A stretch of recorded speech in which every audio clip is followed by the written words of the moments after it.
उत्तराखंड के मुख्यमंत्री पुष्कर सिंह धामी ने प्रधानमंत्री के उत्तराखंड दौरे पर कहा, प्रधानमंत्री पहले भी यहां हर जगह का दौरा कर चुके हैं, तब भी जब वे प्रधानमंत्री नहीं थे। उन्हें उत्तराखंड में अपार संभावनाएं नजर आती है और हम उनके वेड इन उत्तराखंड के विजन को आगे बढ़ा रहे हैं।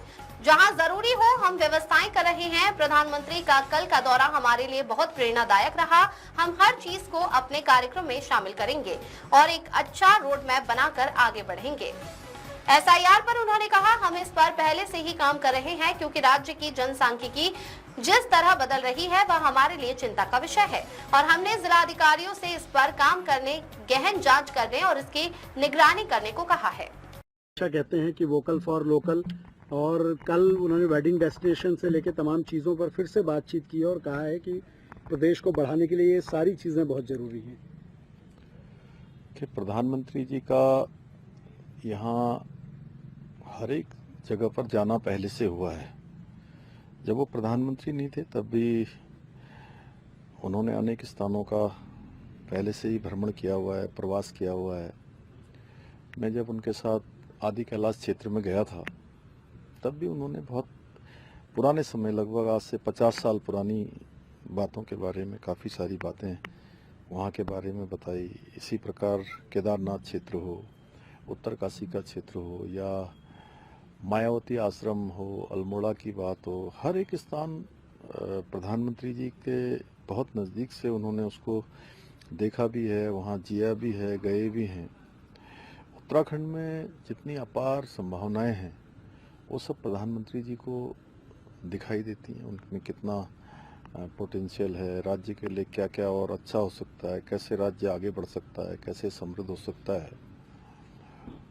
जैसे उन्होंने कल वेड इन उत्तराखंड के बारे में, जो हम उनके विजन को लेकर चल रहे हैं उनके मार्गदर्शन में, कि आगे हमें इसमें और लोगों से संपर्क करके, जो इसके इवेंट्स करने वाले लोग हैं उन सभी के साथ मीटिंग करके, जो हमारे यहाँ पर अच्छे अच्छे स्थान हैं जहाँ आज बहुत अच्छा पर्यावरण भी है, अच्छी व्यवस्थाएं भी हो चुकी हैं और जहाँ और व्यवस्थाओं की आवश्यकता है हम वहाँ पर इस्टेब्लिशमेंट कर भी रहे हैं।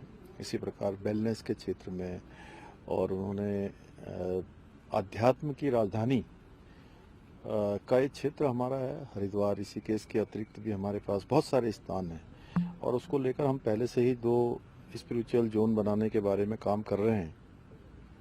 तो प्रधानमंत्री जी का कल यहाँ आना सच में हम लोगों के लिए जो है बहुत प्रेरणादायी रहा और पूरे उत्तराखंड के लोग, उन्होंने जिस प्रकार से हमारा मार्गदर्शन किया है हम उस दिशा में काम करेंगे। सारी चीज़ों को हम अपने कार्यक्रमों में सम्मिलित करेंगे और उत्तराखंड की अभी 25 सालों की जो यात्रा है उस यात्रा का एक अच्छा रोड मैप बनाकर हम आगे बढ़ेंगे कि उत्तराखंड आने वाले समय में हर क्षेत्र में आगे बढ़े। देश के जो अच्छे राज्य हैं, पहली श्रेणी के राज्य हैं, उन श्रेणी के राज्यों में हमारा भी नाम आए। सर, प्रधानमंत्री जी ने कल मंच से एक बड़ी बात की। उन्होंने कहा धामी सरकार ने जो धर्मांतरण रोकने का कानून हो, दंगा नियंत्रण का कानून हो या अतिक्रमण से कब्जा मुक्त कराने की बात हो, उसकी जमकर उन्होंने सराहना की है और ऐसा हमने बहुत कम देखा है जब प्रधानमंत्री खुलकर इन मुद्दों पर उन्होंने अपनी बात रखी हो। निश्चित रूप से प्रधानमंत्री जी के शब्दों से हमें और प्रेरणा मिलती है और काम करने का हमारे अंदर ऊर्जा का संचार होता है कि हम और फैसले लें, राज्य के हित में फैसले लें। राज्य की जो डेमोग्राफी एक बड़ी चिंता है, केवल राज्य की ही नहीं, आज देश की भी चिंता बनती जा रही है। तो ऐसे मुद्दे जो राज्य हित में होंगे उन पर हम और निर्णय आसानी से ले पाएंगे। प्रधानमंत्री जी का चूँकि इस प्रकार से हमको प्रोत्साहित करना कहीं ना कहीं हमारे फैसलों को और धरातल पर उतारने के लिए हमको और हिम्मत मिलती है। सर, एसआईआर को लेकर बंगाल और कई बड़े राज्य जहां पर डेमोग्राफिक चेंज की चीज़ें देखी गई हैं, उत्तराखंड में भी एसआईआर बहुत ज़्यादा ज़रूरी ये लगता है। कई रिपोर्ट्स में ऐसा आया है। हम कितने तैयार हैं एसआईआर को लेकर और क्या कुछ करेंगे सर? देखिए, हम पहले से ही इस पर काम भी कर रहे हैं, क्योंकि ये राज्य पिछले सालों में जिस प्रकार से यहाँ की डेमोग्राफी बदली है, कहीं ना कहीं ये हमारे लिए चिंता का विषय है और हमारे लिए एक चुनौती भी है। और एसआईआर के माध्यम से भी जो है काफ़ी चीज़ें, राशन कार्ड से लेकर आधार कार्ड, अन्य कार्ड जो पहले के समय में कुछ ऐसे भी बन गए हैं जो उसकी श्रेणी में नहीं आते, पात्रता की श्रेणी में नहीं आते हैं। इसलिए हमने पहले ही सारे जिलाधिकारियों को इस पर काम करने के लिए कहा है। जिनको बिजली के बिल, जिनके मतलब बिजली के कनेक्शन नहीं हो सकते थे, पानी के कनेक्शन नहीं हो सकते, राशन कार्ड नहीं बन सकता, आधार कार्ड नहीं बन सकता, अन्य सुविधाएं नहीं मिल सकती, वो सुविधाएं भी दी गई हैं। तो ऐसे सभी जिलाधिकारियों को कहा है कि इसका पूरी तरह से समीक्षा करें, मॉनिटरिंग करें, जांच करें। और इसमें जिन लोगों ने भी पहले भी अगर ये इस प्रकार से जो पात्रता की श्रेणी में नहीं आए हैं, उन्हें ये कार्ड वगैरह इशू हुए हैं, तो उस पर भी हम कार्रवाई करेंगे। सर, वंदे मातरम को लेकर अभी शिक्षा विभाग ने कहा है कि हम इसे हर जगह अनिवार्य कर रहे हैं। उत्तर प्रदेश ने भी अनिवार्य किया है।